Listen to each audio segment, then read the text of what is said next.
Hi interlink family. మనం రోజు mining చేస్తున్న ఈ ఐటీఎల్జీ టోకెన్ల ఫ్యూచర్ ఏంటి? దీని గురించి రకరకాల పుకారు వినిపిస్తున్నాయి కదా.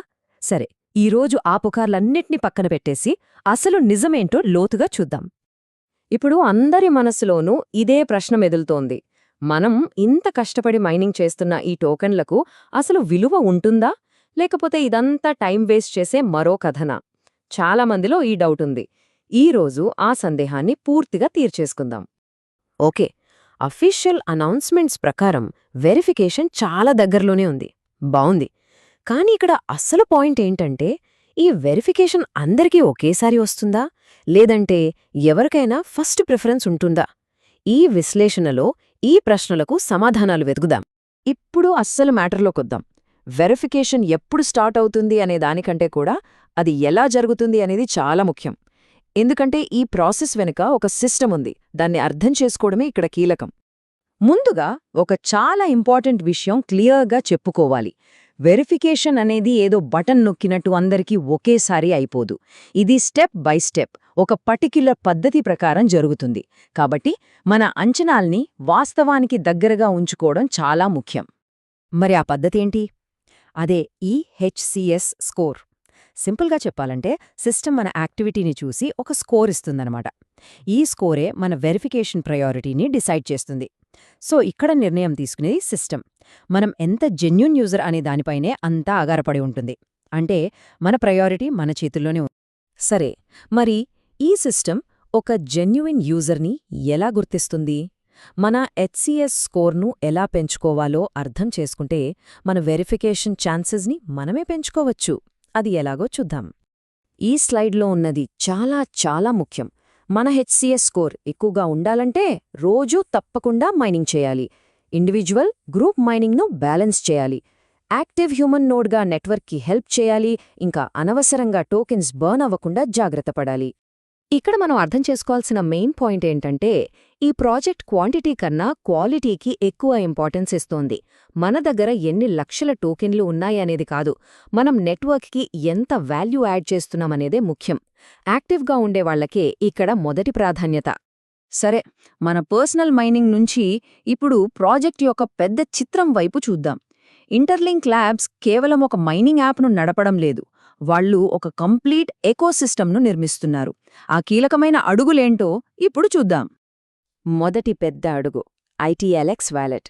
ఇది కేవలం టోకెన్లు దాచుకోవడానికి మాత్రమే కాదు, త్వరలో రాబోయే స్పెషల్ గిఫ్ట్స్, న్యూ ఇయర్ ఆఫర్స్కి ఇదే మన గేట్వే అన్నమాట. యూజర్స్కి డైరెక్ట్గా బెనిఫిట్స్ రాబోతున్నాయనడానికి ఇదే మొదటి సైన్. ఇక రెండోది, ఇది చాలా పెద్ద విషయం, ర్యాంగో ఎక్స్చేంజ్తో పార్ట్నర్షిప్.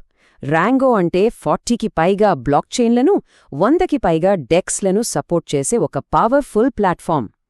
ఈ పార్ట్నర్షిప్ ఈ ప్రాజెక్ట్ ఎంత సీరియస్గా ఉందో, వాళ్ల ఫ్యూచర్ ప్లాన్స్ ఏంటో మనకు చూపిస్తుంది. ఇక మూడోది, స్వాప్ పార్టీ.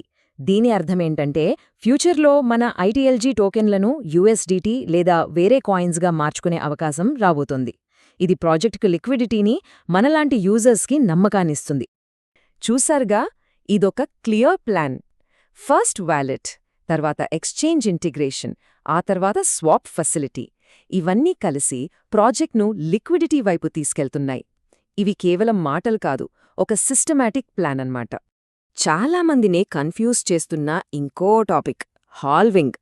డైలీ రివార్డ్స్ సడన్గా సగానికి తగ్గిపోతాయా, లేక ఇందులో వేరే కథ ఉందా? ఇప్పుడు దాని గురించి ఫుల్ క్లారిటీ తెచ్చుకుందాం. చూడండి, హాల్వింగ్ అంటే ఒకే రోజులో రివార్డ్స్ 50% కట్టవడం కాదు. అది కేవలం ఒక అపోహ. నిజానికి సిస్టమ్ స్టెబిలిటీ కోసం రివార్డ్స్ను నెమ్మదిగా కాలక్రమేణా తగ్గించే ఒక ప్రాసెస్ ఇది. ఇది సిస్టమ్కు షాక్ ఇవ్వకుండా దాని లాంగ్ టర్మ్ సక్సెస్కి హెల్ప్ చేస్తుంది. సరే, ఇదంతా ప్రాజెక్ట్ గురించి. ఇప్పుడు మనం పర్సనల్గా వెంటనే తప్పనిసరిగా తీసుకోవాల్సిన కొన్ని చర్యల గురించి మాట్లాడుకుందాం. దీన్ని అస్సలు ఇగ్నోర్ చేయొద్దు, లేకపోతే మనమే నష్టపోతాం. చాలామంది వాళ్ళ అకౌంట్లలో లాక్ చెయ్యబడింది లేదా లాక్డ్ అనే మెసేజ్ చూస్తున్నారు. దీనికి కారణం చాలా సింపుల్, కానీ అది చాలా ఇంపార్టెంట్. మరి ఈ ప్రాబ్లంను సాల్వ్ చేస్తే గిఫ్ట్గా 1000 ఫ్రీ టోకెన్లు వస్తాయి. ఆ యాక్షన్ ఏంటంటే ఫేస్ వెరిఫికేషన్. ఇది ఆప్షనల్ కాదు, ఇది మ్యాండేటరీ, అంటే తప్పనిసరి. దీన్ని పూర్తి చేస్తేనే మన అకౌంట్ అన్లాక్ అవుతుంది, ఆ 1000 టోకెన్ల బోనస్ వస్తుంది, ఇంకా ఫ్యూచర్లో విత్డ్రాల్స్కి కూడా ఎలిజిబిలిటీ వస్తుంది. కాబట్టి దీన్ని వెంటనే పూర్తి చేయాలి. ఇక మనం ముగింపుకు వచ్చేస్తున్నాం. ఈ మొత్తం ప్రాజెక్ట్ వెనుక ఉన్న అసలైన ఫిలాసఫీని అర్థం చేసుకుందాం. ఇది మన ఆలోచనా విధానాన్ని మార్చడంలో చాలా హెల్ప్ చేస్తుంది. ఇది చాలా ముఖ్యమైన విషయం. ఇంటర్లింక్ అనేది రాత్రికి రాత్రే కోటేశ్వరులం చేసే స్కీమ్ కాదు. ఇది ఒక లాంగ్ టర్మ్ ప్రాజెక్ట్. ఇక్కడ సహనం చాలా అవసరం. ఎవరైతే నిలకడగా ఉంటారో వాళ్లే చివరికి గెలుస్తారు. కాబట్టి ఇది నిజమా అబద్ధమా అని వాదించడం ఆపేసి ఫ్యాక్ట్స్ చూద్దాం. వాలెట్ అప్గ్రేడ్స్, పెద్ద ఎక్స్చేంజ్లతో పార్ట్నర్షిప్స్, ఒక పద్ధతి ప్రకారం జరుగుతున్న వెరిఫికేషన్ ప్రాసెస్, ఇవన్నీ చూస్తే ఏమర్థమవుతోంది? ప్రాజెక్ట్ నెమ్మదిగా అయినా చాలా పద్ధతిగా, బలంగా నిర్మించబడుతుందని స్పష్టమవుతోంది. చివరిగా ప్రతి ఒక్కరూ తమను తాము వేసుకోవాల్సిన ప్రశ్న ఇది: వెంటనే రిజల్ట్స్ రావాలని ఆశించకుండా ఈ లాంగ్ టర్మ్ జర్నీలో ఓపికగా పాల్గొనడానికి మనం సిద్ధంగా ఉన్నామా? ఆ సమాధానమే మన భవిష్యత్తును నిర్ణయిస్తుంది. పుకార్లను నమ్మడం కన్నా వాస్తవాలను తెలుసుకోవడం ముఖ్యం. ఇలాంటి మరిన్ని విశ్లేషణల కోసం ఈ ప్రయాణంలో మాతో కలిసిరండి. థాంక్యూ.